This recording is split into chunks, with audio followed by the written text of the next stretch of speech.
नमस्कार मंडळी, मी शिवन्या आणि माझ्या यूट्यूब चॅनलमध्ये तुमच्या सगळ्यांचं स्वागत आहे। आज आपण करणार आहोत मेथीच्या दिवसाची भाजी। म्हणजे आता मेथी म्हटलं की काही लोकांच्या चेहऱ्यावर खूप जास्त एक्साइटमेंट येते आणि काहींच्या चेहऱ्यावर तर अरे देवा मेथी कडू लागते, नको रे बाबा असं म्हणतात। पण घाबरू नका, आज माझ्या सासूबाई बनवणार आहेत मेथीची दिवशी। म्हणजे मी सुद्धा पहिल्यांदाच आता ही भाजी खाऊन बघणार आहे किंवा कशी बनवतात हे बघणार आहे। पण नाशिकला ही भाजी खूप फेमस आहे, तर तुम्हाला मी आज याची पूर्ण रेसिपी दाखवते। चला तर मग व्हिडिओला सुरुवात करूया। नमस्कार मंडळी, कशा आहात? नक्कीच चांगले असणार। आज तुम्हाला आपण रोजच भाज्या बनवतो, नाश्ता करतो, पण आज आज आज काहीतरी वेगळ्यापर्यंत शेअर करायचा विचार करते। ही जी भाजी आहे ही आपण मेथीची भाजी आणि गव्हाच्या पिठाच्या अशा छोट्या पुऱ्या टाईप हाताने थापून आणि त्या मेथीच्या पाण्यामध्येच शिजवायचं आणि गरम गरम सर्व करायचं। आता त्यासाठी तयारी अशी आहे, साधारण एक जुडीमध्ये आपण 20 ते 25 अशा हाताने थापून पुऱ्या तयार करू शकतो। तुम्ही जाड जर कराल तर लवकर शिजणार नाही, कच्च्या राहतील, म्हणून जरा हाताने थापून त्या पातळच करायच्या। दुसरी गोष्ट, लाटून चालत नाही, कारण लाटण्याने त्याचा थिकनेस म्हणजे जाडपणा किती आहे किंवा पातळ किती झाले याचा अंदाज येत नाही, त्यामुळे त्या कच्च्या जर राहिल्या तर पोटात दुखू शकतं। पण त्यातलं सत्व कुठलंही वेस्टेज न होता त्या पाण्यात ती भाजी शिजते, मेथीच्या पाण्यामध्ये।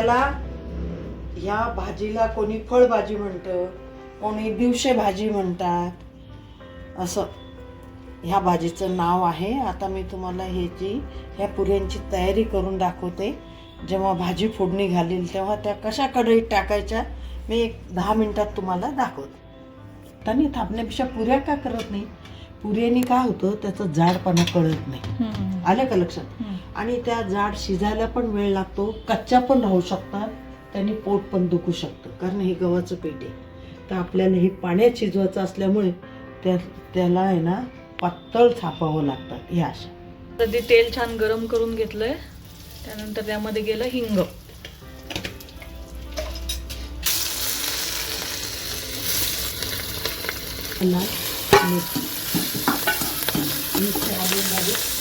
आता भाजीला किती मीठ लागेल त्या हिशोबाने मीठ टाकायचं। ठीक आहे।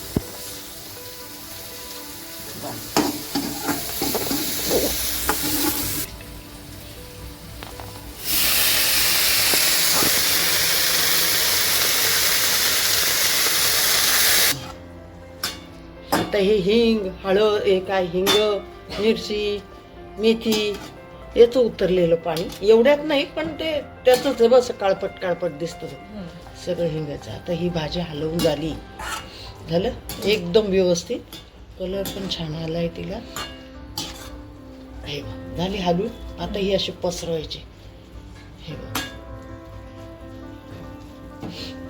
आता हिला उकळेल छान, वाफ आल्याशिवाय टाकायचं नाही। पीठ साधारण तर करायचेच, पण अशा हातावर करायचे, हे बघ असं सुद्धा करता येतात।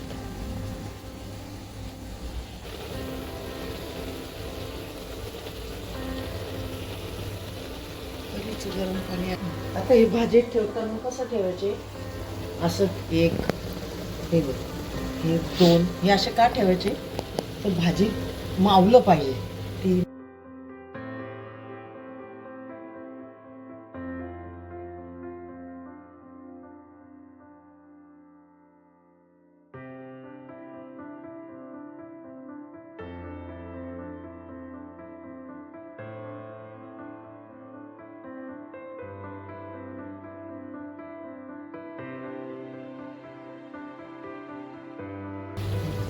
दोन मिनिटं मग पाणी घालू। किती वेळ ठेवायचं झाकण ठेवून? आता हे 5 मिनिटातच काढून घ्यायचं। थोडी वाफ कोंडली ना आपल्याला पाणी घालायचं ते शिजायला।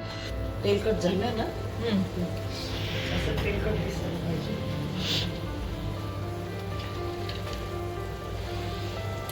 अरे सॉरी, भाजीचं पाणी वर काढायचं असं ना, तर नुसतं असं करायचं. दिसतं पाणी, हां, हे याच्यात गेलं पाहिजे. आले लक्षात? कलर चेंज वाटतो ना. हो. हां, हे बघ.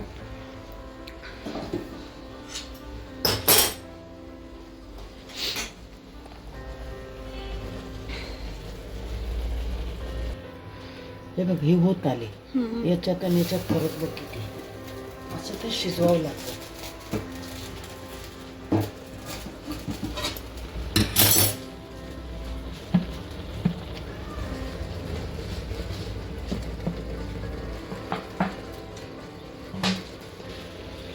मऊ खाण्याची मजा आहे ना, ती गार खाण्याची.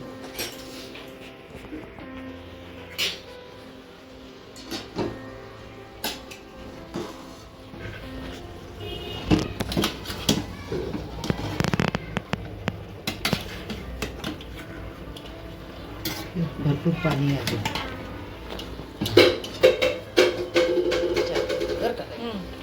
दही घ्यायचं, दह्यात मीठ टाकायचं, त्याच्यामध्ये थोडं हे असतं ना आपलं कोणता मसाला असतो? चाट मसाला. चाट मसाला, हा, मस्त नारळी. चाट मसाला त्या दह्यामध्ये बरं का, थोडी गोड साखर, त्या मिरच्यात भरायची. अच्छा. हा, घट्ट घट्ट असं, आणि उन्हात वाळवायचं. वाळून कडक झाल्या तर तळून खायचं. परीचं काय चाललंय? ए काय? हा, काय करता आपण?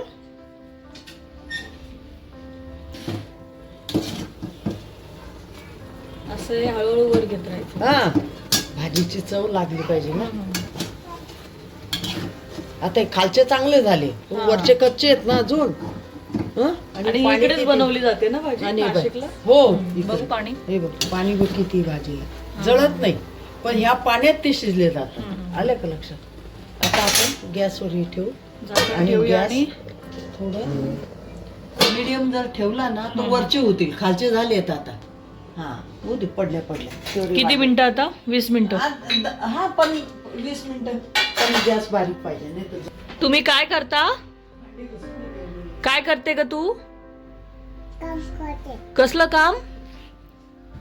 काय ग? मला वाटलं तू माझ्याशी बोलते का? अशा प्रकारे ही फळभाजी तयार होते आणि खायला पण चवदार लागते, पौष्टिक. काहीतरी नवीन शिकायला मिळालं, बघायला मिळालं, खायला मिळालं. पाहिल्याबद्दल धन्यवाद. थँक्यू.